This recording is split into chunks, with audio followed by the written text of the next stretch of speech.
a blanket in the bushes, his grocery basket by his bed. He seemed so happy with the food we found to give him. May God bless you, is what he said.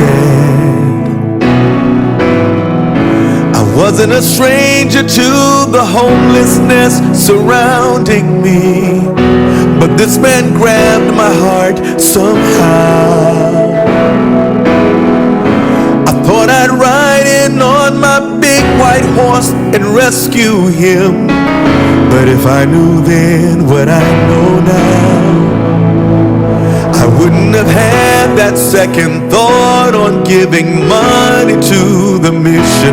I wouldn't have squandered all those chances to volunteer at the kitchen. I wouldn't have tried to hold on to that little change in my pocket, but I didn't know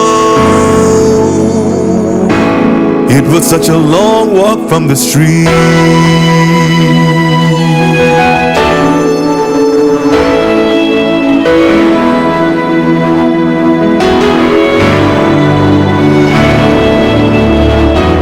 Picked him up that Wednesday morning from our meeting place. I thought one day would change his life. Drove around from agency to service center thinking, somebody's gotta help me save this guy.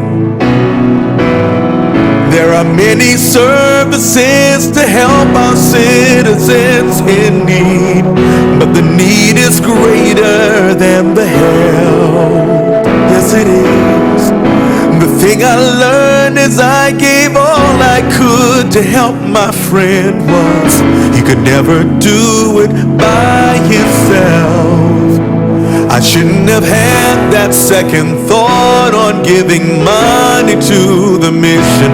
I shouldn't have squandered all those chances to volunteer at the kitchen. I shouldn't have tried to hold on to that little change in my pocket, but I didn't know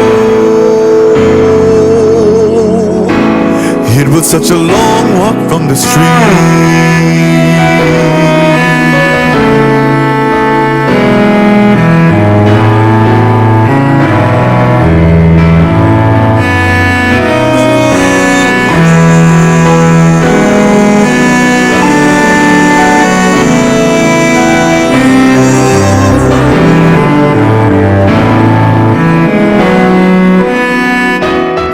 Months later, things had turned around in my friend's life. He was with his family again. A short time later, we were standing all around his bed because his health was failing him. Seemed just as quickly as the tide had finally gone his way, my little friend took his flight. And if I did one thing to help him see some better days, in 100 ways he changed my life. I'll never have a second thought on giving money to the mission. I'll never squander all those chances to volunteer at the kitchen. I'll never try to hold on to that little change in my pocket. Now that I know that there's a problem, I've gotta help the world to solve it. I've gotta reach out to that little troubled kid on my corner. I've gotta let that angry girl know that there's someone here who loves her.